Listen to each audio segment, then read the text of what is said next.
Samadhan, equanimity born of natural renunciation. Natural. What do I mean by natural? For example, you forcefully renounce something. No, okay, I'm not going to do this. But you keep thinking about it. So have you renounced it really? No.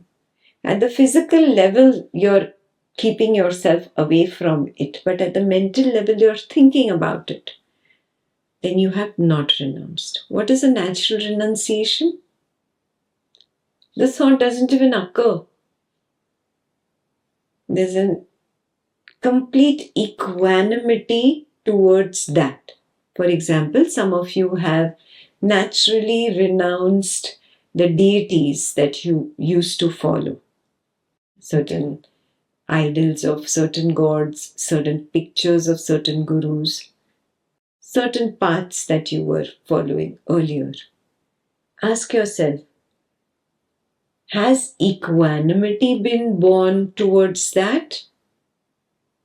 If there is no equanimity, if you still have those thoughts coming up and it either attracts you or it repels you, both attraction or repulsion means there is lack of equanimity.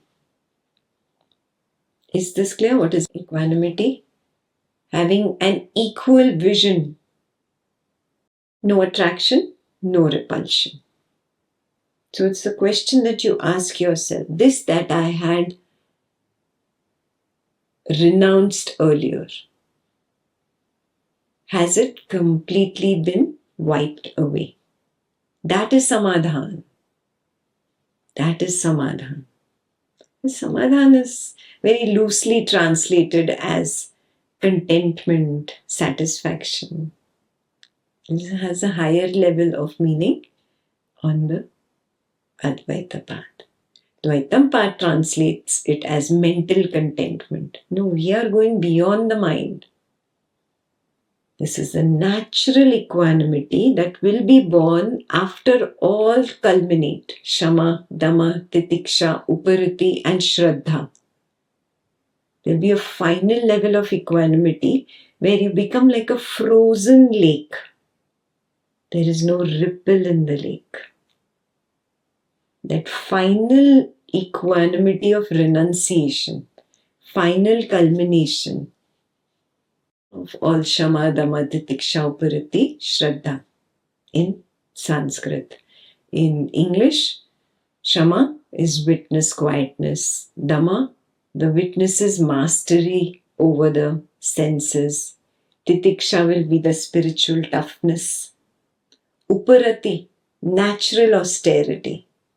Shraddha will be the conviction in the self, the pure consciousness. All these mature, automatically there is samadhan, equanimity, which is born of natural letting go.